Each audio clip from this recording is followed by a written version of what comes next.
안녕하세요. 국어를 구조화와 도식화로 쉽게 설명하는 전설 김상형입니다. 여러분. 자, 2022년 공무원 시험을 치르시느라고 고생 많으셨죠? 여러분. 왜 항상 시험이라는 것은 이렇게 치르고 나면 항상 후회와 아쉬움과 어떤 슬픔? 슬픔? 이런 것이 남는 걸까요? 암만 해도 이 시험의 성격 자체가 완벽하게 대비를 한다고 했지만 완벽에 가까운 대비를 할 수 없었기 때문에 그러한 것 같습니다. 여러분. 어찌 보면 이는 비단 군무원 시험뿐만 아니고 세상의 모든 시험이 그러합니다. 여러분. 어쨌든 간에 여러분 이번 시험을 잘 쳤건 못 쳤건 간에 이제 2023년 군무원 공부를 하시는 분들을 위해서 과연 어떻게 대비하는 것이 가장 효과적인 대비가 될 것인가, 이 시간을 통해서 한번 알아보도록 하겠습니다. 여러분. 네.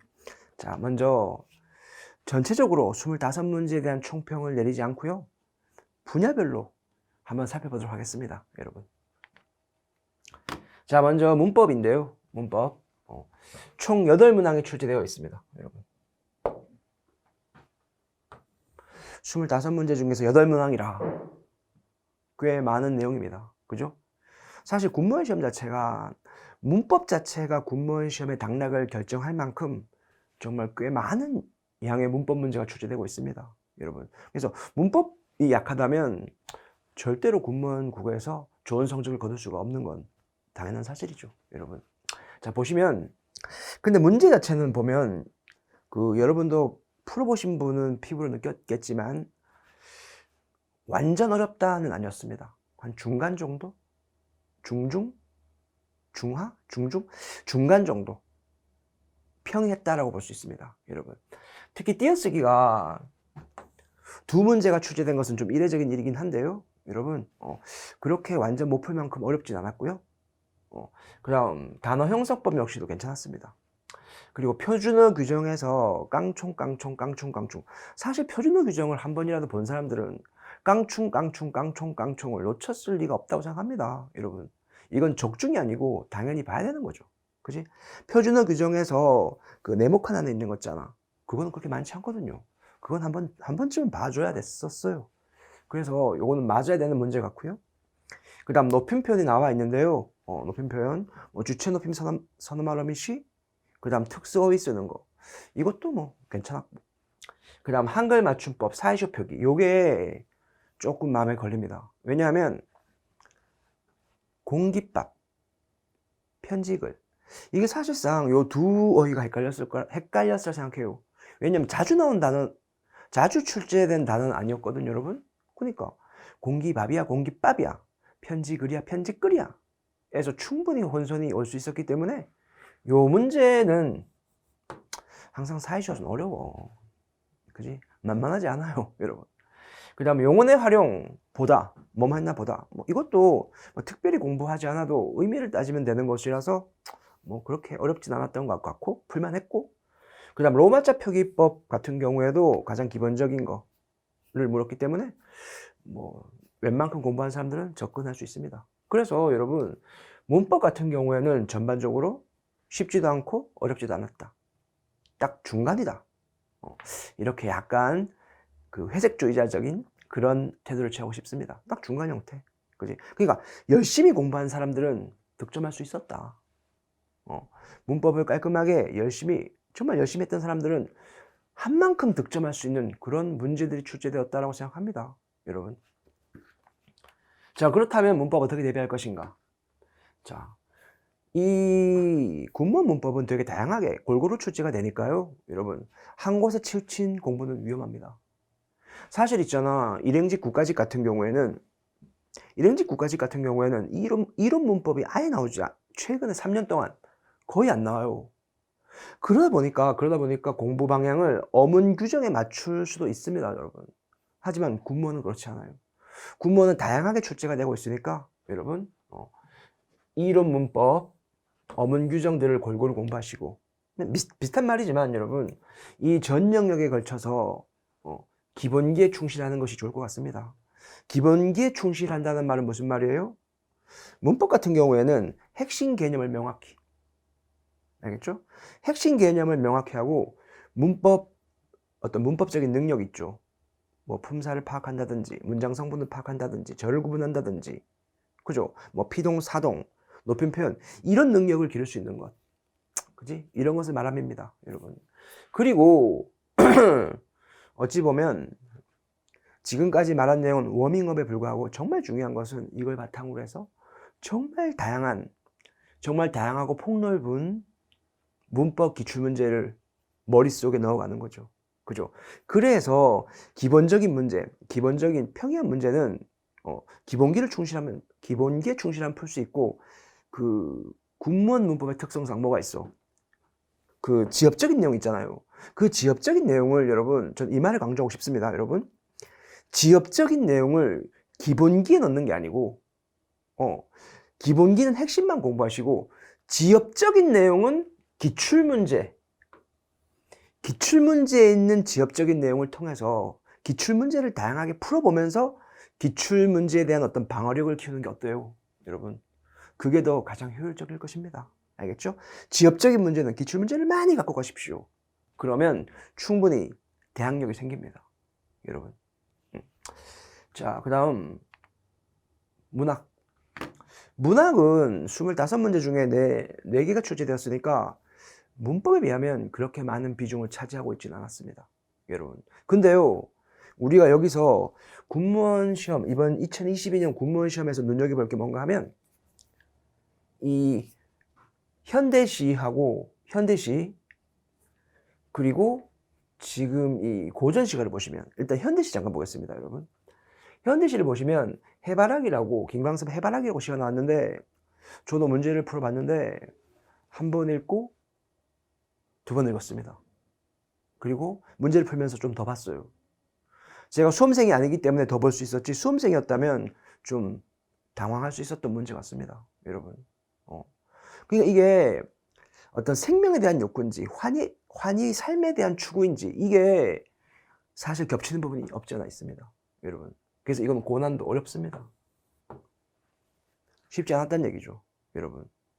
그 다음 정철의 3인곡 자체도 뭐 이것도 쉽다고 솔직히 말할 수는 없지만 기출이잖아요. 정철의 작품은 우리 대한민국에서 공무원 시험을 공부하는 모든 수험생들이 가장 중요시하는 게 정철의 작품이에요, 여러분. 그래서 뭐 그렇게 문제를 풀 때 힘들었다? 뭐 그렇진 않았을 겁니다. 그 다음 윤동주의 슬픈 족속을 저는 고난도로 놓고 싶습니다. 왜냐하면 그러니까 보통 문학이라는 게 최근에 공무원 출제 경향을 보면 현대시든 현대소설이든 그렇게 어렵진 않거든요. 그죠? 그냥 지문 한번 쫙 읽어보고 웬만큼 공부하면 딱 답이 떨어져요. 근데 윤동주의 슬픈 족속은 그래도 좀 생각하게 하는 문제였습니다.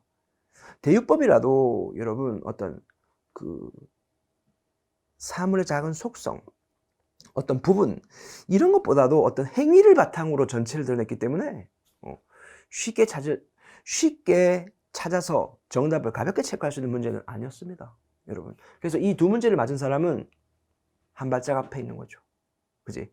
이 2문제를 둘 다 맞으신 분들은 아마도 다른 수험생에 비해서 한 발짝 앞서 있는 게 맞습니다, 여러분. 그리고 이랴도 구하기 박지원, 사실 얘도 쉬운 건 아니었어요. 다만 고난다라고 얘기하지 않은 이유는 뭔가 하면 이 연암 박지원 선생님의 이 고전수필 자체가 시험에 여러 번 나왔습니다, 여러분. 그래서 주제가 이미 웬만큼 공부한 사람들은 주제가 머릿속에 들어있었을 거야. 그지?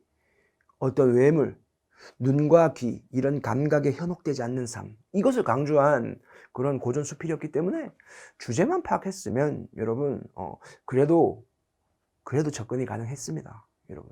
그래서 문학 평가한다면 여러분 일반적으로 중간 정도의 난도, 그지? 하지만 어려운 문제, 난감한 풀기가 학생들이 충분히 틀릴 수 있는 문제가 있었다는 겁니다, 여러분. 자, 그럼 어떻게 대비합니까, 여러분?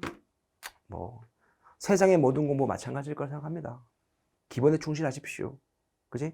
문학 기본 이론이 약하면 표현 방식에 대한 이해가 약하면 답이 2개로 보입니다, 여러분.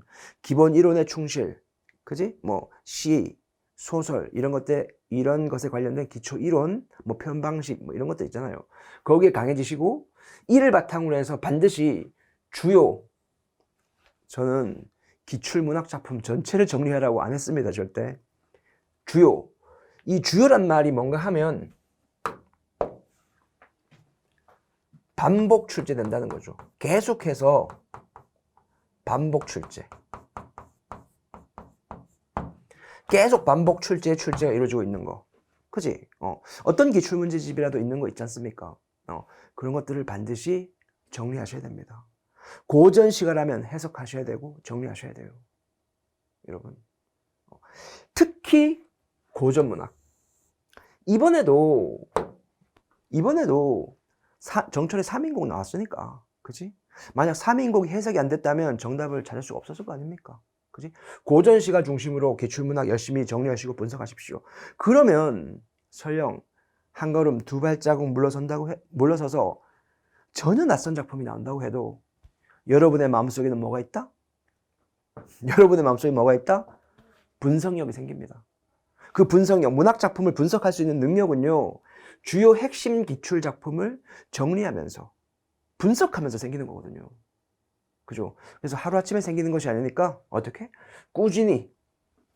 꾸준한 훈련으로 작품 분석 능력을 기르시면 설령 낯선 시가 나와도 충분히 시험장에서 여유롭게 해결하실 수 있어요, 여러분. 기출문제 반복해서 푸는 것은 모든 영역에서 일치하는 부분일 것이고, 그죠? 기출문제를 중요시하지 않는, 기출문제를 반복적으로 학습하고 공부하지 않는 사람이 어디 있겠습니까? 꼭 필요합니다, 여러분. 그 다음 비문학 가겠습니다. 비문학. 자, 문법에서 8문제가 나왔고 비문학에서 8문제가 출제되었죠. 많습니다. 비문학 문제 많아요. 시간의 압박, 시간 제한형 시험을 치고 있기 때문에 8문제면 많습니다, 여러분. 그지? 쉬운 문제만 쭉 나온다고 해도 다 맞기 힘든 게 비문학입니다. 즉, 이 8문항 나왔다, 8문항이 출제된 사실만 해도 벌써 난도가 중 이상입니다. 그 사실만 해도. 근데요, 이번 시험이 우리 수험생들에게 정말 피부로 와, 나 좀 어려웠다라고 느낄 수 있게 하는 것, 사실 저는 비문학에 그 근거를 두고 싶습니다, 여러분. 왜냐하면 비문학은 까딱하면 블랙홀에 빠져버리거든. 생각에 꼬리를 물면 블랙홀에 빠지면 시간을 다 잡아먹잖아요. 이 시험은 시간 뺏기면 완전 무방비 상태, 혼란, 대혼란, 카오스 뭐 이런 게 온단 말이에요. 그럼 얼마나 시험 시간에 얼마나 마음이 아팠겠어요. 힘들고, 그죠? 뭐 그렇게 시험을 쳤는데 뭐 누군가가 와, 나는 완전 쉬웠어 뭐 이러면 당연히 화도 나고 열도 받겠죠. 그지? 뭐 어쨌든 체감 난도는 주관적인 것이긴 해요, 여러분. 자, 하지만 제가 지금까지 수험생을 가르치면서 선생 입장에서 자, 내린 결론은 비문학 독해는 쉽지 않았습니다, 여러분. 특히나 얘네 수학 용어의 올바른 활용, 근시의 개념 이해, 정의 유추, 예시 대조 이거 찾는 거. 지문의 내용도 어렵고 답 찾기도 좀 어려웠습니다, 여러분. 결코 만만한. 그러니까 문제는 뭔가 하면 누구나 맞출 수도 있지만 누구나 잘하는 사람도 틀릴 수 있는 여지가 있는 그런 지문이었다는 거죠. 그죠? 그래서 이러한 문제가 포진되어 있었기 때문에 작년의 군무원 시험보다는 당연히 커트라인은 떨어질 수밖에 없습니다. 제가 작년 군무원 시험도 해설을 했지만 작년보다는 올해가 난도가 더 있습니다, 여러분. 네. 일단 첫 번째 글쓴이의 성격, 이건 핵심 내용 파악하는 거였는데 괜찮았고요. 그 다음 구성 방식 찾는 거 있었는데 특이하게도 미괄식, 두괄식. 참 오랜만에 봅니다. 미괄식, 두괄식으로 답이 나오는 건. 그 다음에 락항의 생각 추론하기. 사실 이것은 왜 제가 고난도로 넣지 않았는가 하면 사실 내용은 어려워요. 근데 주제만 파악하면 답이 철커덕 나오는 것이었거든요. 그래서 이건 난도가 중정도라 생각합니다. 지문은 어려웠지만 답 찾기는 쉬웠다. 그지? 이런 말씀 드리고 싶습니다, 여러분. 그 다음에 논리적 배열 순서는 풀만했죠. 풀만했고 화법 역시 대화의 원리가 출제되었습니다, 여러분. 자, 비문학 독해 그럼 어떻게 대비합니까? 역시 있잖아요. 기본적인 독해의 원리, 그 독해의 이론, 뭐 내용 전개 방식, 논지 전개 방식 이런 것들 확실하게 공부를 하셔야 됩니다. 내용 전개 방식 문제 나 잘 못 풀겠어. 자꾸 답이 두 개로 보여. 그런 사람들은 사실상 있잖아. 개념이 약하는 경우가 많이 있습니다. 명확하게 유추가 뭔지, 묘사가 뭔지 모르는 경우가 있더라고요, 여러분. 그래서 기본기에 충실하셔야 됩니다. 계속 같은 말 반복하는 거지. 그런 다음 여러분, 독해 스킬보다는 여러분 시간이 없어요. 시간이 없다니까요. 그 다양한 스킬을 이 문제는 이렇게 이건 이 스킬이야. 이건 B 스킬이야. 이거는 C 스킬이야. 다양한 스킬을 쓸 그럴 시간이 없습니다, 여러분. 읽고 푸는 거야, 그냥. 읽고 푸는데 중요한 것은 중심이 되는 내용과 그렇지 않은 내용을 갈라야 돼요. 하나의 지문에서 출제자가 묻고 있는 내용을 발라내야 된단 말이야. 그런 훈련을 하셔야 됩니다, 여러분. 스킬보다는 꾸준한 훈련입니다. 훈련은 공부랑 달라서 열심히 하면 누구나 잘할 수 있습니다. 이 8문제요. 앞서서 말한 8문제 누구나 꾸준히 훈련하면 잘 될 수 있는 부분입니다, 여러분. 어떻게 보면 공평한 부분이죠. 성실한 자가 일어설 수 있습니다, 여러분. 성실하게 공부하시는 분들. 그지? 어떻게 보면 저는 이 국어 시험 자체가 우리 군무원이 됐을 때 어떤 성실함을 테스트하는 그런 문제들이라고 보거든요. 그지? 어차피 지엽적인 것도 성실하게 기출문제를 봐야지만 근근히 풀어낼 수 있는 그런 것들이라서요. 그죠? 자, 추론적 독해보다는 사실적 독해. 지문에 답이 있습니다. 숨은 답 찾기인 거죠. 그지? 지문의 내용을 바탕으로 해서 설령 시험 문제가 추론하라고 해도 지문에 있는 내용의 말 바꾸기에 불과합니다. 한 번 더. 추론하라고 해도 뭐라고? 사실상 지문에 있는 내용의 말 바꾸기 형태에 불과하다라는 거죠. 그지? 그걸 추론이라고 말하는 거예요, 여러분. 네. 자, 사실적 독해를 중심으로 하시고 화법. 자, 마지막 문제. 그 대화의 원리 나왔지 않습니까? 그지? 동의의 경륜? 그러니까 여러분 이게 화법 같은 경우에는 이미 출제되는 내용이 있습니다, 여러분. 그러니까 대화의 원리. 잠깐만. 대화와 관련된 원리 있죠. 그지? 그 다음 토의 토론. 토론의 개념. 또 사회자. 그지? 이것이 가장 기본적인 겁니다. 혹시 이 내용 공부하시고 시험에 들어가신 거 맞죠? 그죠? 그리고 뭐 반언어적 표현, 비언어적 표현 뭐 그런 거 있고, 그 다음 작문 같은 경우에는 대표적으로 고쳐쓰기가 있었죠. 고쳐쓰기, 개요작성, 이런 것들에 대해서 대비가 있으면 좋을듯합니다. 이번에 고쳐쓰기가 출제되진 않았지만 사실상 작문에서 고쳐쓰기는 이미 국가직 지방직에서는 무조건 한 문제 나오는 것으로 굳어 있어요, 여러분. 그죠? 네. 그 다음 한자 어휘입니다, 여러분. 한자 어휘. 한자 어휘가 무려 5문항이 출제되었습니다. 5문항. 많죠. 한자만 해도 어려운데 무려 5문장이 출제되었으니까 이것도 우리가 시험 문제를 치르면서 우리 수험생들을 힘들게 하는 하나의 요소였다고 봅니다, 여러분. 근데 그나마 한자 성어는 풀만했습니다, 여러분. 한자 성어는 그리 지엽적이진 않았어요. 물론 지엽적인 어휘가 없었던 건 아니야. 그러나 답 찾기는 무리가 없었다. 그지? 그리고 한자의 표기 사실상 어려웠죠. 근데 이게 절차 탁마할 때 맞자가 이게 2012년인가? 갈맞자라고 해서 갈맞자 쓴다고 해서 말맞자가 아니고 갈맞자 2012년 국가직 시험에 나온 적이 있습니다, 여러분. 그죠? 그래서 이게 갈고 닦다는 의미가 아닌 거. 그지? 그걸 고르는 문제였는데 사실상 그 문제의 기출을 봤다면 사실 찍어서 맞출 수 있는 문제였는데 그래도 만만하지 않았어요. 그 다음 한자어와 고유어의 결합. 그죠? 가외돈, 고자질, 아수라장, 관자놀이. 어렵지 뭐. 어찌 안 어렵겠습니까? 그지? 그 다음에 역시 그 다음 내용. 이게 진짜 어려운 겁니다. 찍신이 와야 되는 거죠. 그지? 물론 알고 푼 사람도 덜어 있겠지만 대부분의 학생들은 충분히 어려웠고 대비가 힘든 문제라고 생각합니다, 여러분. 하지만 이건 맞아요. 기본적인 공부를 하고 기출문제를 반복적으로 푼 사람들은 사실 여기에서도 어떻게 관련된 내용이 있습니다, 여러분. 그만큼 찍긴 찍더라도 범위는 줄어듭니다. 네 문제를 다 할 수는 없지만 두 문제는 확실하게 파악이 가능할 수도 있다는 거죠. 그죠? 네. 자, 그럼 어떻게 공부할까요? 일단 여러분 그냥 무턱대고 한자성어, 무턱대고 한자 도금 표기를 공부하는 것은 너무나 고통스러워. 정말 고통스럽다니까요. 그냥 아무런 바탕도 없는데 그냥 그것 자체를 외우는 게 얼마나 고통스러워요. 단순 암기인데. 그거는 아니될 말이고, 여러분 천자 이내, 그래도 어휘가 5문제 정도 나오면 대비가 들어가야 돼요.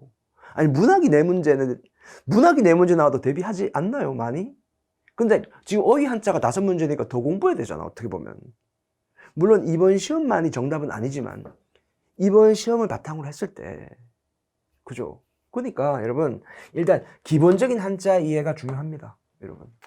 한 1000자 내외? 안 되면 한 500자 정도? 600자 정도라도 가장 시험에 자주 나오는 빈출 어휘를 공부하는 게, 이해와 원리를 바탕으로 해서 무작정 외우지 말고 분명히 한자라는 게 여러분 그게 이미지 텍스트입니다, 여러분.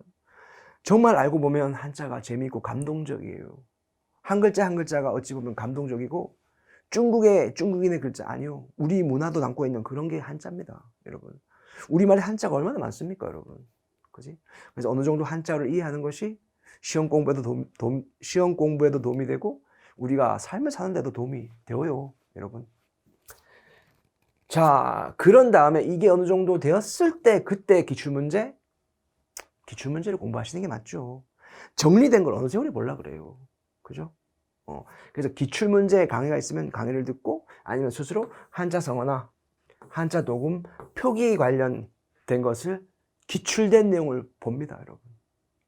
기출된 어휘를 파악하십시오. 시험에 나오지 않는 것은 굳이 찾아가서 막 하지 말고. 아시겠죠? 네. 그리고 고유어가 또 나왔단 말이에요. 고유어 관련해서 또 2문제가 나왔으니까. 그죠? 역시 고유어를 이렇게 막 정리된 거, 막 두꺼운 책, 막 사실상 재미도 없고 다 본다고 해도 시험장에서 써먹을지 말지잖아요, 여러분. 그러니까 고유어 관련도 기출문제를 정리하는 게 맞다고 생각합니다. 그죠? 다른 거 할 것도 많은데, 다른 할 것도 많아 죽겠는데, 여러분, 고유어 자체 에너지를 너무 많이 쓰는 것도 비효율적입니다, 여러분. 네.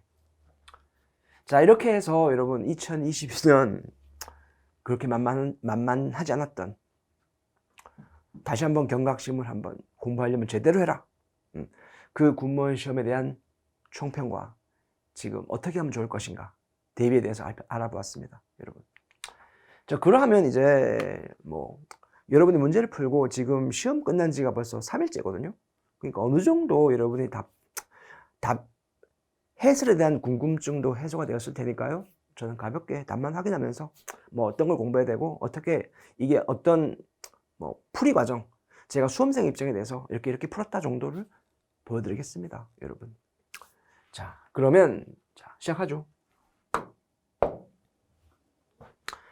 띄어쓰기가 가장 옳은 것은 뭐냐 이렇게 되어 있습니다, 여러분. 띄어쓰기. 자, 보시면 여러분 이렇게, 자, 지난달은 요게 하나의 어휘니까 붙여야 됩니다, 여러분. 잠깐만 빨간색으로 바꿀게요.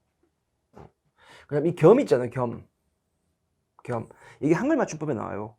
그지? 겸, 대, 등등, 등지, 등속. 그지? 한글 맞춤법 띄어쓰기 43항인가요? 나옵니다, 여러분. 의존 명사 띄어쓰기. 그래서 의존 명사 띄워야 되죠, 이게. 그지? 그 다음에 물 셀 틈 없이는 솔직히 모를 수가 있어.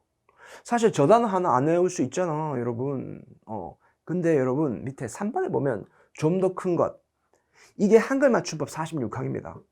생각나요? 이름절 단어가 연속되었을 때 붙여도 되고 띄워도 되는 거, 그게 바로 이겁니다. 좀 더 큰 것이라고 그대로 예문에 나와 있습니다, 여러분. 그지? 그래서요, 여러분, 이렇게 부사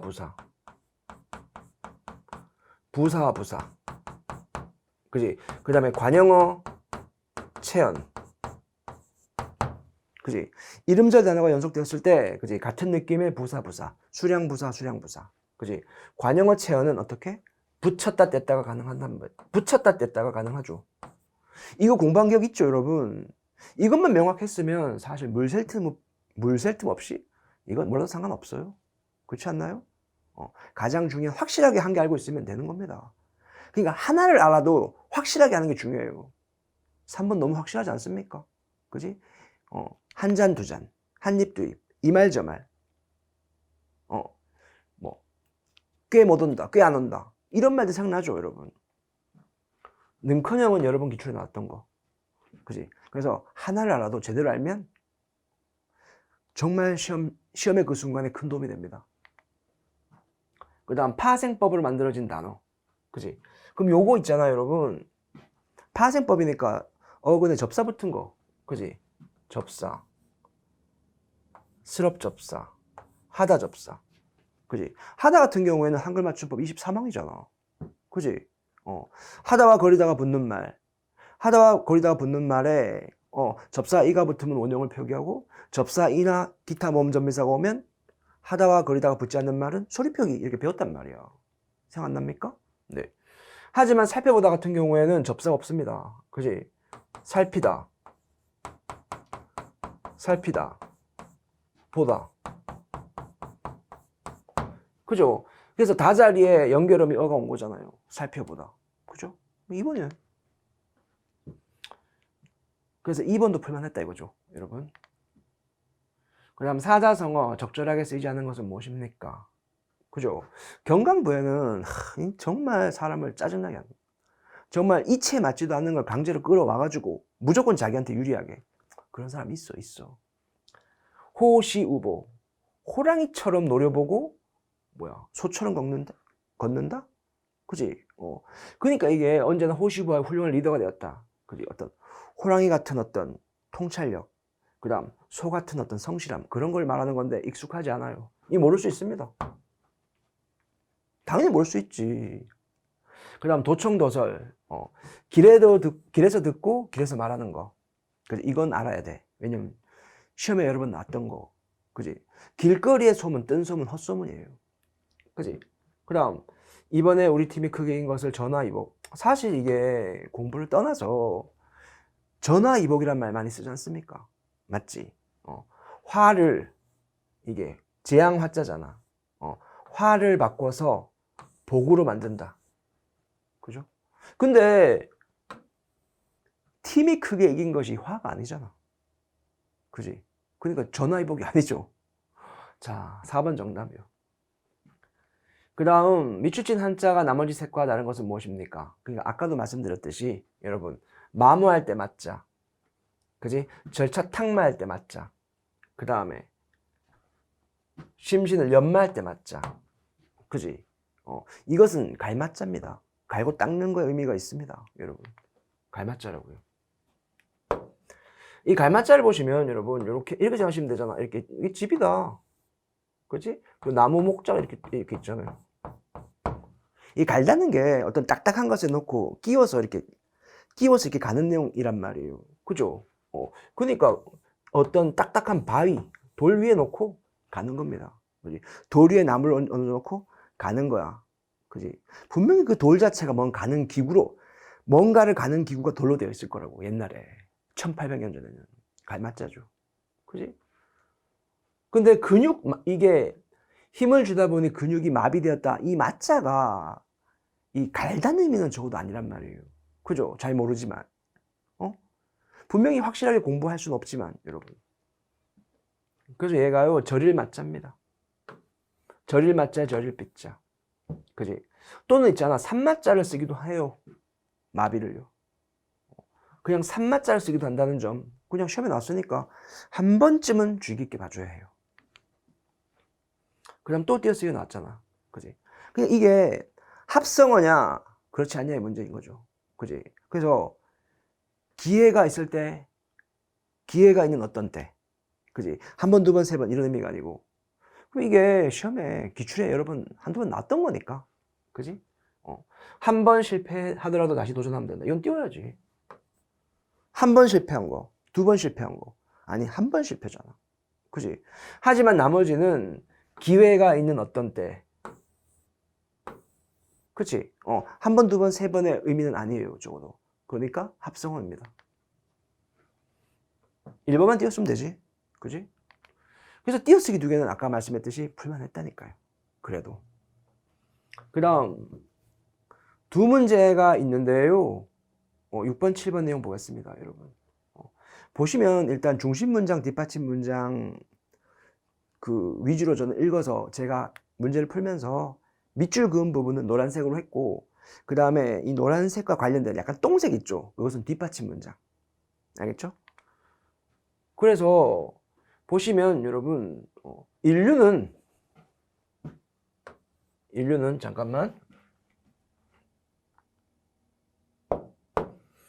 인류는 자연의 우연한 산물이다. 그게 중요한 게 아니다. 그지? 뭐 그냥 그 부속 성분 이런 거는 빼고 밑줄 쳤습니다. 그래서 핵심이 되는 내용이 자연은 한없이 아름답고 자비롭다. 그지? 이걸 구체적으로 하면 미국의 원주민이 되지를 어쩌고 어머니라고 부르는 거 어쩌고저쩌고. 그지? 그게 다 자연은 한없이 아름답고 자비롭다의 세부적인 구체적인 내용. 그 다음 보면 여러분 지금 역시 마찬가지 앞에 있는 내용의 뒷받침 문장이고요. 여기는 있잖아. 하나만 그렇게 그렇더라고. 왜냐면 다 핵심 내용이야. 자연은 모든 존재의 터전인 동시에 원리며 그러한 것들의 궁극적 의미이기도 하다. 그죠? 또 자연은 생명 그 자체의 활기, 존재 자체의 아름다움의 표상이다. 또 추가된 거야 이게. 또 그것은 인간이 배워야 될 진리이며 이런 식으로 계속 중심 내용이 포진되어 있습니다. 뒷부분에. 그죠? 네. 그래서 여러분 어쨌든 글쓴이의 성격은요. 자연을 사랑하는 사람, 자연주의자가 맞고, 그 다음 지금 구성 방식은 핵심 내용이 뒤에 있잖아. 그지? 그러니까 미괄식이지. 그죠? 미괄식. 그러니까 글이 이렇게 있으면 여기에 핵심 내용이 포진되어 있었잖아요. 그죠? 그래서 6번, 7번은 그래도 풀만했다. 응? 그 다음 8번 문제. 이게 지문은 어려웠지만 문제 풀기는 쉬웠습니다. 여러분. 그래서 이것을 선택지를 먼저 읽고 푼 사람들은 그나마 빨리 풀었을 것 같아요. 절대로 문제를 풀 때 그 선생님이 해설지에 답 달듯이 푸는 건 좋지 않아요, 여러분. 그래서 보시면 핵심에 역시 핵심이 되는 글쓴이의 의도, 핵심 내용의 노란색, 그리고 이를 뒷받침하는 문장의 똥색, 이렇게. 그죠? 그래서 앞에 있는 내용, 뒷받침 내용, 사실 뒷받침 문장의 내용은 되게 전문적이잖아. 그지? 그래서 어려워요. 자, 핵심 내용 보겠습니다. 인간이 후천적, 인위적으로 그 구조를 만들었다고 생각하는 것은 잘못이다. 인간은 단지 구조되어 있는 그 질서에 참여할 뿐이다. 피동적인 존재입니다. 그지? 자, 핵심 되는 내용만 볼게요. 주체의 존재 양태는, 인간의 주체의 존재 양태는 무의식적인 것을 바탕으로 해서 가능하다. 그지? 무의식적인 것. 주체 자체가 무의식적인 것.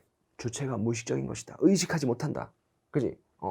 자, 그것을 형성되는데, 그러므로 주체는 무의식적 주체이다. 주체는 주체를 스스로 의식하지 못한다.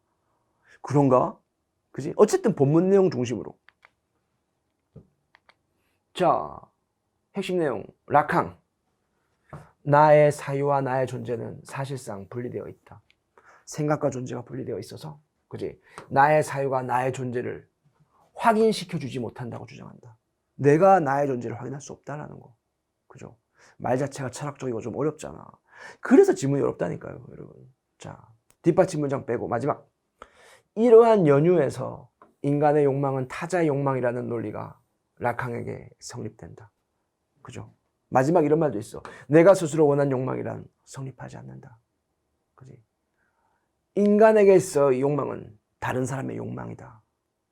됐습니까? 자, 이렇게 봤을 때 여러분 문제를 풀 때 이게 어디 있었을까? 이 내용 어디 있지?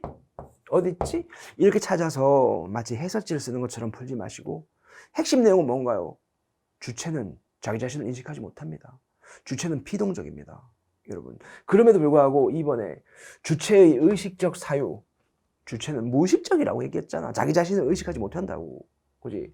사유 행위를 통해서 새로운 문화 질서가 창조된다라는. 그지? 지금 전체 내용과 전혀 상반되는 말을 아주 쉽게 던지고 있죠. 그죠? 그러니까 답 찾기는 쉬웠다 이거예요. 그 다음 이 시의 주제로 가장 옳은 것. 만만치 않습니다, 여러분. 그러니까 시를 읽어봐서 알겠지만 이게 1번과 2번은 흔들리지 않는데 3번과 3번에서 왔다 갔다 하게 됩니다. 생각하면 생각할수록 이걸 시험장에서 생각하신 분 있죠. 생각하면 생각할수록 계속 헷갈립니다. 왜? 주관적이 되니까. 이렇게 생각하면 저게 맞고 이렇게 생각하면 저게 맞단 말이야. 이럴 때는 지문을 근거로 하시면 됩니다. 지문에 있는 핵심 내용이 어떤 것과 생명에 대한 욕구인가 환희에 대한 것인가 어떤 것에 더 가까운지 생각이 아니고 지문 속에 있는 어휘를 찾으셔야 돼요. 지문 갑니다. 자, 보시면 역시 있잖아요, 여러분. 지금 이 글의 주제와 관련된 어휘들, 그지? 근거가 될 수 있는 어휘에 노란색 했습니다. 가을 하늘, 대기. 어때요? 좋대요. 그지? 지금 가을의 풍경은 좋아요. 그 다음, 자, 100일의 환상을 따라서 지금 시적 대상이 해바라기란 말이야. 지금 해바라기를 보면서 느낀 거야, 여러분. 시적 화자가 뭘 봤어? 해바라기를 보면서 느낀 거잖아. 그지? 근데 당연히 이 생각이잖아. 긍정적인 정서를 보여주고 있잖아요. 그죠? 그래서요, 여러분. 봐봐. 그것은 100일의 환상에 따라서 다름치는 하루의 분방한 정념에 헌신된 모습이야. 해바라기는. 이게 환인가? 아니면 생명에 대한 어떤 의욕인가? 잘 보셔야 돼요. 생의 근원을 향한 환인가? 생명에 대한 의욕인가? 그지? 아폴로 호떡한 눈동자처럼 이거는 중요하지 않아. 아폴로 뭐 알아서 뭐 하는데 중요한 건 이거지. 생의 근원을 향한, 그지? 금빛가루로 겹겹이 당장한 의욕의 시, 의욕이란 말도 나와 있고 생명의 근원을 향해서 의욕을 보이고 있다는 거야. 그치? 자, 어떤 향기에 익어가니까 여러분 태양의 축복을 받은 자야. 생명의 근원을 향해서 어떤 의욕시를 갖고 있고 태양의 축복을 받은 자, 해바라기야. 그치? 늠름한 잎사귀에 어떤 경의를 담아들고 찬양. 늠름한 잎사귀들까지 갖고 있어. 태양을 바라보면서 생명의 근원을 향해서 의욕의 시를 갖고 있는. 그러면 여러분 분명 헷갈렸지만 파악할 수 있죠. 3번이라는 것을. 그래서 쉽지 않았다 이거죠, 여러분. 자, 글의 제목으로 옳지 않은 것은 뭡니까? 역시 있잖아요. 사실 저도 국어 공부하는 사람이라서 수학이 너무 약해. 그죠?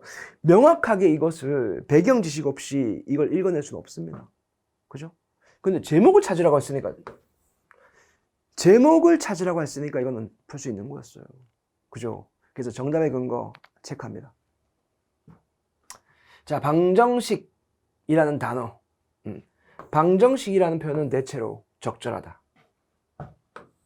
앞서 얘기한 이 내용에서 방정식이라는 수학 용어는 사용하는 게 적절하다. 그지? 이 중심화제가 방정식, 수학 용어에 대한 글이란 말이야.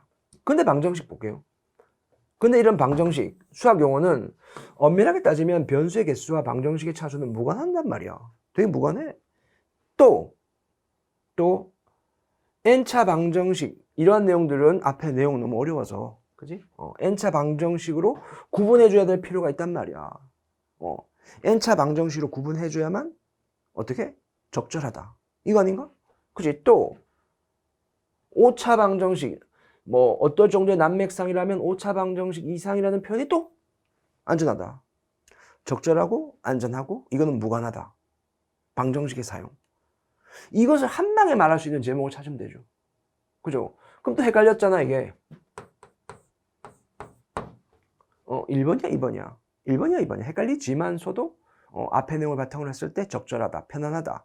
이렇게 사용하면 편안하다, 적절하다, 뭐 무관하다 이렇게 쓰이면 그러니까 1번으로 갔어야죠. 하지만 쉽지 않았다는 거. 그 다음 여러분 또 이게 사실 우리가 안과 의사가 아닌데 어찌 잘합니까? 그죠? 이건 집중해서 풀어야 됩니다, 여러분. 난도가 높아요. 이건 높습니다. 뭐 쉽게 푼 사람도 있겠지만 보편적으로 많은 사람들이 어렵다고 느꼈을 겁니다. 쉽진 않아요, 여러분. 자, 그래서 보시면 자, 어쨌든 문제 풀기 위해서 핵심이 되는 그 근거가 되는 내용. 제가 주관적인 설명을 할 필요가 있어 없어? 없어요, 여러분. 근거만 찾으면 되는 거야. 그렇지 않나? 비문학 독해? 어차피 객관식 문제 풀고 있는데.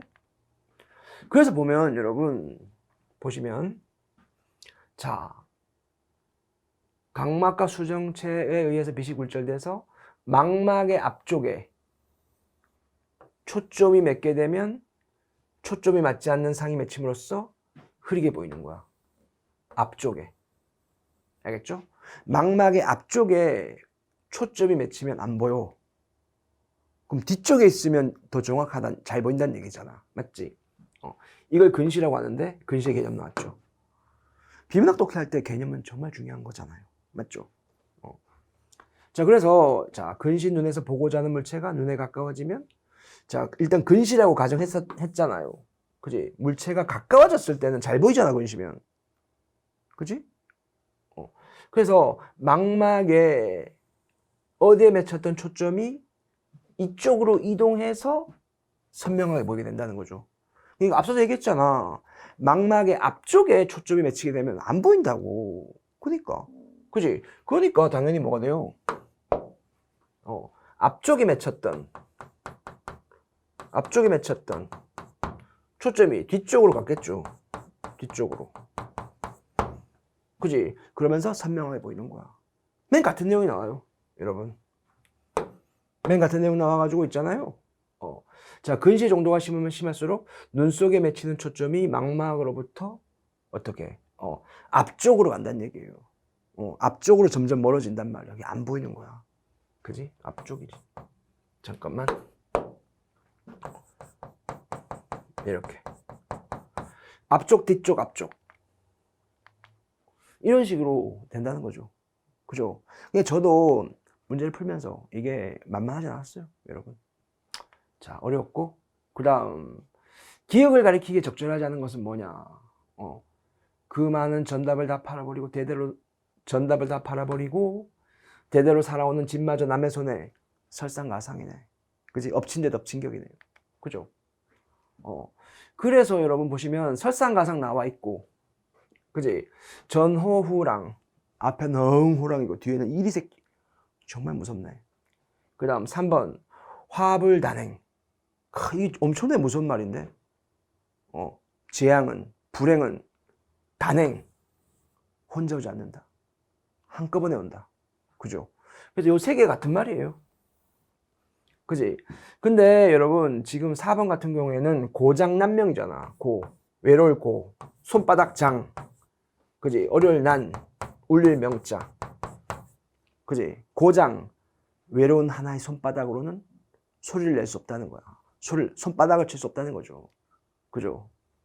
뭐 이건 안 돼. 알겠죠? 한 손바닥으로는 손뼉을 칠 수 없다. 이렇게 생각하면 되죠. 그지? 그래서 4번은 설상과상과 어울리지 않습니다. 그지? 엎친 데 덮친 격과는 관련이 없어요. 그 다음, 한자와 고유의 결합이 아닌 것은 무엇이냐. 이렇게 돼 있죠. 그지? 이 갈돈 같은 경우에는 이게 사이소리 현상 또는 사이쇼 표기할 때 이걸 배웠단 말이야, 여러분. 가웬일, 가외 더하기 1, 사사 더하기 1. 이걸 배웠잖아요. 그래서 니은 첨가가 2번 생겼잖아. 가웬일, 사사일, 이렇게. 그리고 이렇게도 이걸 공부할 때 여러분, 이걸 공부할 때 가외는 한자고 얘는 순우리말이다. 그래서 합성어일 때 어근 하나가 순우리말일 때는 사이시옷을 박는단 말이야. 이렇게. 가웬일, 그죠? 사산일도 마찬가지. 얘가 순우리말이고 한자니까 사산일, 이렇게. 그죠? 그래서 얘네가 한자인 건 맞습니다. 그죠? 근데 얘가 순우리말. 그지? 한자 아니죠? 고자. 그지? 알릴 고자. 사람 자자. 그 다음에 불이 나자 순식간에 장래가 아수라. 이거는 싸움하는 귀신이잖아. 그죠? 장은 마당장자네. 마당장자. 그죠? 네. 그래서 아수라장 3번이 한자와 고요의 결합이 아닙니다. 그지? 관자놀이 같은 경우는 이게 꾀다 이런 뜻이죠. 꾀다. 꾀관자. 그지? 놀이는 이건 우리말이고 놀다라는 순수 우리 어근이고 어려웠죠. 그지? 어차피 있잖아. 찍는 느낌으로 갈 수밖에 없었지만 잘 찍었어야 됐을 것입니다. 여러분. 그 다음 14번. 자, 아래 작품과 내용 및 주제가 똑같은 것. 이게 정철의 3인곡이잖아. 여러분. 근데 이 작품의 내용이 주로 뭔가 하면 여러분 뭐 굳이 제가 해석은 하지 않겠습니다. 해석할까요? 여러분? 뭐 해석이야 이게. 자, 내용 잠깐 봐요. 뭐 많지 않으니까. 자, 동풍이 건뜻 불어 적설 쌓인 눈을 헤쳐내니까 창밖에 심은 매화 두세 가지 피었구나. 그지? 가뜩이나 추워 죽겠는데 향기는 무슨 일인가? 황혼의 달을 쫓아서 벽에 맡에 비치니 느끼는 듯 반기는 듯 이미 아니신가? 황혼의 달을 보니까 임금님, 그지? 귀양가 있는 정철의 마음이죠. 임금님이신가 아니신가? 그지? 저 매화 이게 바로 정철의 마음을 담고 있는 거. 저 매화 지조와 절개를 꺾어내어서 인계신대 보내고 싶다. 과연 님이 너를 보고 어떻다 여기실까? 정철아 이놈 그만하면 됐느냐? 나를 사랑하실까? 아직도 미워하실까? 그 다음 내용. 꽃지고 샘난이 녹음이 깔렸구나. 여름이네. 그지? 이 3인곡의 특징이잖아. 봄, 여름, 가을, 겨울. 시적 화자의 정서 변화. 그지?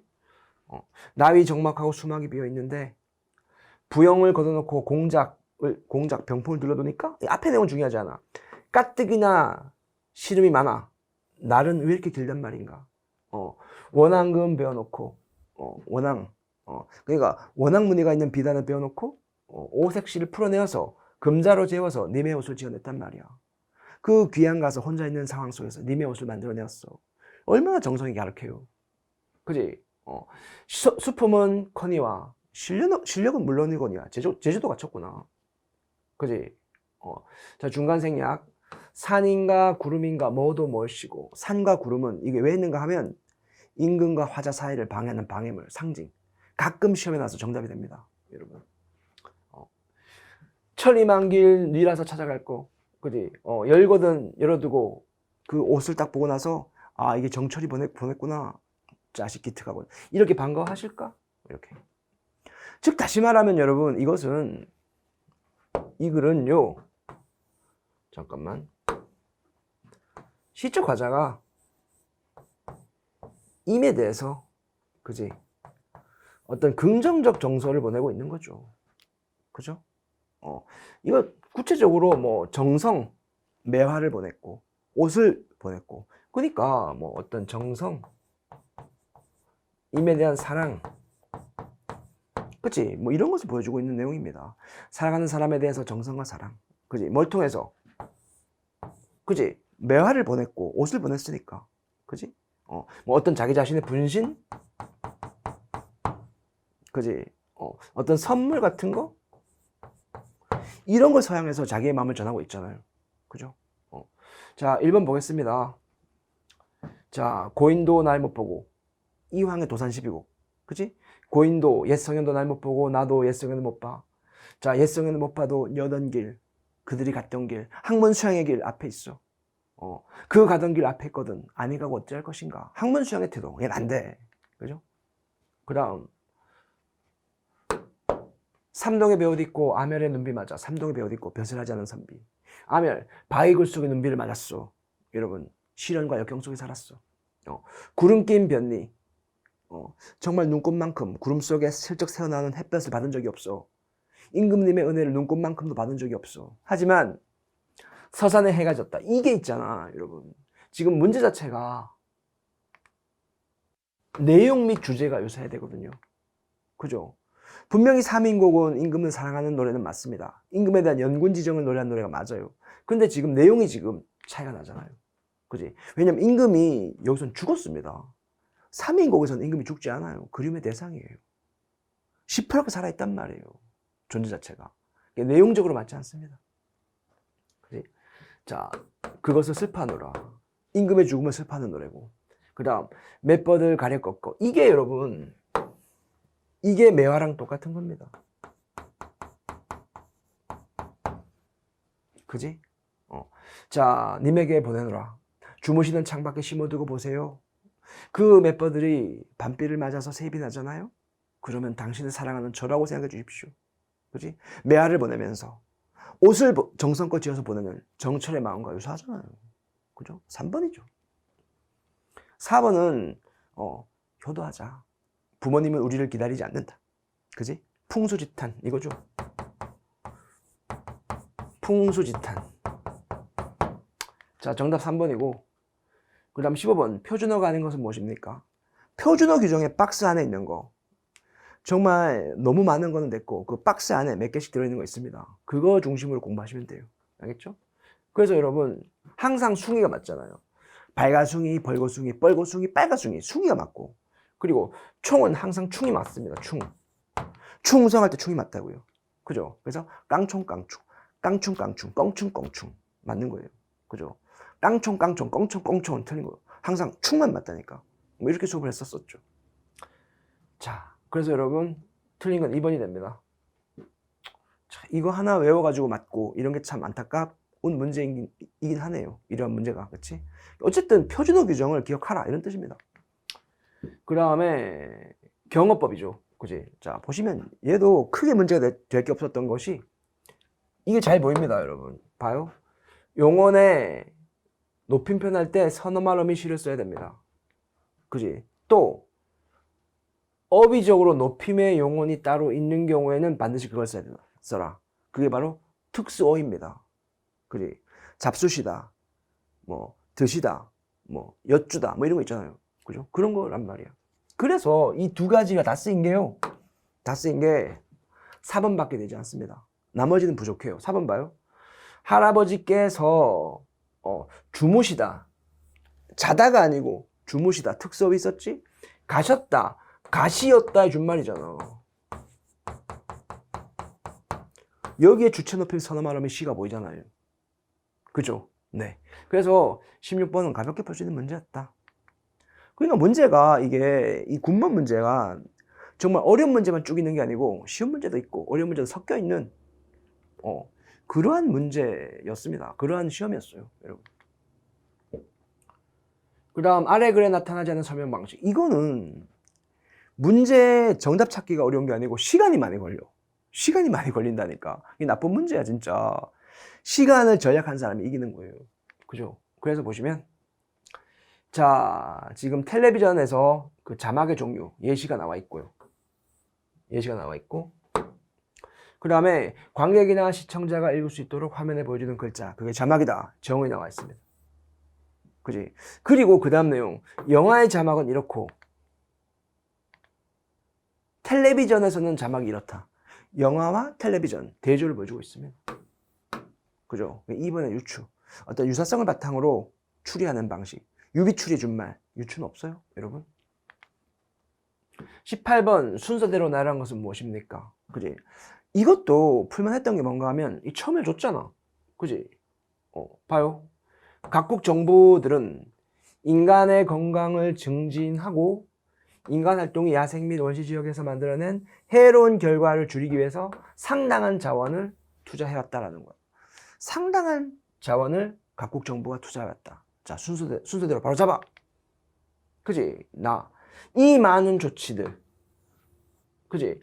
상당한 자원을 투자한 것. 이 많은 조치들. 커다란 성과를 거두었다. 그지? 이를테면 대기오염을 줄이려는 노력으로 수십만 명의 조기 사망과 수백만 가지 질병을 예방할 수 있었다. 그러나 이러한 규제 노력 가운데 막대한 비용을 헛되이 쓴 것도 있다. 예를 들면 이런 것들이다. 라고. 그죠? 그래서 나가다. 크게 우리의 발목을 잡지는 않았어요. 그죠? 그 다음 19번 수사법. 제가 이걸 왜 고난도라고 했는가 하면 여러분 이게 흰 수건, 흰 고무신, 흰 저고리, 흰띠 이게 하나의 어떤 상징성을 갖고 있기도 하거든요. 그치? 우리 민족이기도 하지만 어떤 순수함을 상징하기도 하고. 그래서 상징하고 전 솔직히 조금 헷갈렸었던 것 같아요. 여러분. 근데 슬픈 족속이니까, 제목을 제가 간과하긴 했었던 거지. 슬픈 족속. 우리 민족입니다. 즉, 다시 말하면 이 흰수건은 바로, 흰 고무신은, 흰 조고리는 바로 우리 민족을 뜻하는 거죠. 그지? 민족. 우리 민족. 어떤 작은 부분, 속성을 통해서 전체를 암시하는 대유법이었던 거예요. 그죠? 그래서 여러분, 지금 1번 같은 경우에는 내 눈인 가치니까 이건 지규이고요. 내 마음은 물결이다. A는 B다. 이건 은유이고. 그지? 파도가 아가리를 쳐든다. 생명체가 아닌데 마치 살아있는 생명체처럼 이건 환류법이네요. 그죠? 4번에서 의 있는 사람은 옳은 일을 위해서 칼날을 밟습니다. 그지? 칼을 쥡니다. 싸웁니다. 그지? 어떤 작은 어떤 행위, 하나의 행위를 통해서 그 사람의 전체적 특징을 말하는 거잖아요. 우리 엄마는 교편을 잡는다? 이거 선생님이라는 뜻이잖아. 그죠? 그러니까 의가 있는 사람들은 칼날을 밟습니다. 맞서 싸운다는 거죠. 그지? 자, 이렇게 해서 4번입니다. 대유법. 그 다음 20번 표기가 잘못된 것은 무엇이냐? 제가 앞서서 말했지만 인사말과 골머리는 이미 기출에서 여러 번 봤기 때문에 헷갈리지 않습니다. 문제는 공기밥 편직을. 공기밥이냐? 만약 이게 밥 이렇게 사이소리 현상이 생기면 시옷을 막아야 되죠. 그죠? 그리고 편지 그리냐 편지 끓이냐? 여러분, 이거는 시험장에서 욕 먹더라도 한번 했어야 돼. 발음. 편직을 편직글. 공기밥? 엄마 공기밥 주세요. 공기밥 주세요. 이렇게 했으면 그나마 정답에 가까이 갔을 텐데요. 1번요. 그지? 공기밥이 맞죠. 자, 얘는 발음과 표기가 같아요. 그래서 1번이 틀렸고요. 공기밥. 그 다음 이해로 적절하지 않은 것은 무엇입니까? 이렇게 되어 있습니다. 여러분, 이게 연암 박주현 선생님의 이리아도 구학입니다. 그지? 눈과 귀가 오히려 올바른 판단을 방해하는 겁니다. 외물에 현혹되면 올바른 판단을 못한다는 거죠. 그지? 눈과 귀를 통한 거 오히려 누가 된다는 뜻입니다. 그지? 그것을 바탕으로 볼 수 있고요. 여러분, 마지막 핵심 내용 보겠습니다. 그지? 그러니까 이 앞에 다양한 개구리들이 다투어오는 듯한 소리, 이 소리는 교만한 것처럼 들리고 수많은 축이 번갈아 울리는 듯한 소리, 이 소리는 녹에 차 있는 것처럼 들리는데 이게 다 있잖아. 잘못된 판단이라는 거죠. 그지? 그러나 이 모든 거 이렇게 생각하는 사람들아, 이 모두가 똑바로 듣지 못한 거다. 똑바로 듣지 못한 거란 말이야. 그치? 단지 마음속에 품은 뜻이 귀로 소리를 받아들여서 만들어낸 것이다. 안 좋은 거야. 이거는 가짜 감각이다라는 거지. 그지? 한 번 더. 그냥 품은 뜻이 마음속에 뜻이 있잖아. 귀로 소리를 받아들여서 만들어낸 것에 불과하다. 라는 거. 그게 고정관념을 깨는 거죠. 사람들은 눈과 귀로만 판단하는데 그 고정관념을 깨는 거. 그지? 고정관념을 가진 사람들에게 어떤 반박하기 위해서 그렇게 설명한 거죠. 여러분. 그래서 여러분 보시면 지규와 은유. 그지? 이 부분에 있었잖아요. 개구리들이 다투어 우는 듯한 이런 부분. 뭐하는 듯한? 그 다음 3번 같은 경우에는 고전 수필이니까 일상적 경험도 나와 있어. 앞부분에 보면 우리 집에 있는 산속에 바로 문 앞에 큰 내가 있는데 이러면서 경험을 얘기하고 있거든요. 4번에 다른 이의 생각을 반박한다. 이게 고정관념을 깬다는 거죠. 다른 사람들, 고정관념을 가진 사람들의 생각을 반박하기 위해서. 그지? 정답은 2번입니다. 세심한 관찰, 오히려 그것이 우리를 현혹시킨다는 거죠. 그죠? 오히려 세심한 관찰은 우리 마음속에 뜻이 있잖아. 그지? 그게 귀로 인해서 만들어진 거다. 이렇게? 2번이 틀립니다. 보다의 활용형인데 이것은 여러분 활용형이지만 거의 의미를 파악하는 거거든요. 그래서 여러분 실수로 보다. 그지? 만만하게 보다. 좋을 것으로 보다. 이거는 평가하다? 평가? 판단하자. 이런 의미를 갖고 있는데 손해를 보다. 손해가 생겼다는 거잖아. 이거 다르죠. 2번 정답. 이런 문제도 있어야지 풀죠. 그지? 그 다음 23번 동의의 경률에 따라서 대화를 한 것은 뭐냐. 동의라는 것은 뭔가 하면 대화를 할 때 차이점 있잖아요. 차이점은 낮추는 거야. 그지? 일치점을 높이는 거죠. 그죠? 그래서 여러분 1번과 2번에서는 그런 거 아예 찾을 수가 없고 3번 같은 경우에는 앞으로 잘 부탁합니다 하니까 제가 매우 부족한 사람이라서 제대로 도와드릴 수 있을지 걱정입니다. 이거는 완전히 뭐야? 자기에 대한 칭찬은 최소화하고 자기에 대한 비방을 극대화하는 거잖아. 이건 겸양의 경률인데. 겸양. 여러 침대가 중에서 이것이 커서 좋은데요? 살까요? 했을 때 일치점을 극대화. 네, 그 침대 크고 매우 우아해서 정말 좋군요. 일치하는 거. 동의하고 있는 거. 그냥 개념을 몰라도 4번이 답이 아닌가요? 여러분? 자, 24번입니다. 자, 고유에 해당하는 것은 뭐냐? 정답은 동량이었어요. 동량은 한자가 없어요. 여러분. 나머지는 한자가 있습니다. 그지? 구할구, 빌걸자. 그지? 사람이 이렇게 숙여서 빌고 있는 모습 보이잖아요. 빌걸자죠. 그지? 무리중자, 살생자. 이거는 고전 문법 할 때. 그지? 중생. 옛날에는 세상 모든 거였는데, 이제는 사람만 뜻한다. 뭐 그렇게 해서 배웠는데, 중생. 그 다음, 사랑과 슬픔. 그지? 사람을 대할 때 사랑하고, 다른 사람의 아픔을 느낄 수 있는 거. 자비. 그죠? 그래서 1번 정답입니다. 그지? 확실하게 분별할 수 없었기 때문에 어렵다고 합니다. 여러분, 어렵죠? 이런 게 어려운 겁니다. 지엽적이잖아요. 이 지엽적이란 말, 대체 이런 시험 문제가 나왔을 때 어떻게 대비할 건데? 관련된 모든 단어 어떻게 공부할 건데? 대비가 막막하잖아. 이런 게 지엽적인 거라니까요. 그 다음 이제 로마자 표기가 나왔습니다. 여러분. 보시면 맞게 표현한 건 뭐냐? 복연필. 이거 사람 이름 맞지? 그지? 복연필. 자, 이름의 첫 글자 대문자로. 보크. 그 다음에 연필. 자, 니은창 가면 안 되죠. 사람의 이름은 여러분 소중한 것이니까 우문의 변동, 니은창가, 뭐 비음아 이런 거 없잖아. 그죠? 그러니까 연필, 대문자. 이연. 붙임표를 써도 되고 안 써도 되잖아. 그지? 필 이렇게. 이거 써야죠. 복연필. 그 다음 청와대. 발음도 청와대 아니야? 그냥 쓰면 되네. 청 이렇게. 그지? 대 이렇게 쓰면 되네요. 한라산 같은 경우에는 이렇게 발음되잖아. 되잖아. 한라산. 리을이 연속 2개 보이잖아요? 그지? 그럼 LL이 써야 돼. 그지? 이렇게 LL이 써야지. 한라산. 북한산 같은 경우에는 체언일 때 로마자 표기에서 체언일 때 축약을 인정하지 않습니다. 여러분.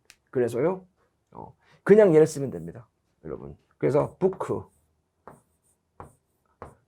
그지? 잠 앞에서는 KTP를 쓰는 거지. 부크. 자, 축약이 없으니까 H 살려서 북한. 그지? 산 이렇게. 4번이 맞습니다. 여러분. 그래서 25번은 그래도 그나마 편하게 풀 수 있었고요. 자, 정답 4번이고 여러분. 그래서 어쨌든 간에 뭐 이거 넘어가서 앞에서 얘기했으니까 여러분. 그러니까 기본기에 충실하시고 그러니까 지엽적인 부분도 기본기에 충실한 다음에 기출문제를 많이, 그지? 이게 국가직, 지방직, 군무원, 법원직 다 해당되는 내용입니다, 여러분. 일단 기본은 하면 안 됩니다. 기출문제만 공부하는 건 상당히 위험한 거야. 제가 본 장수생들은 대부분 기본적인 내용을 학습하지 않고 기출문제만 풀어서 반복적으로 빨리 접근하려고 했었던 사람들이 장수생이 많이 보이더라고요, 여러분. 가장 기본적인 내용, 좀 길지만 힘들겠지만 기본적인 내용을 충실히 학습해서 수많은 기출문제를 머릿속에 집어넣고 시험장에 갈 수 있도록 그리하였으면 좋겠습니다, 여러분. 긴 시간 동안 군무원 강의, 해설 강의 2022년 들어주셔서 감사하고요. 여러분, 앞으로 공부가 더 잘 되셔서 행복한 날들이 계속되셨으면 좋겠습니다. 여러분 감사합니다.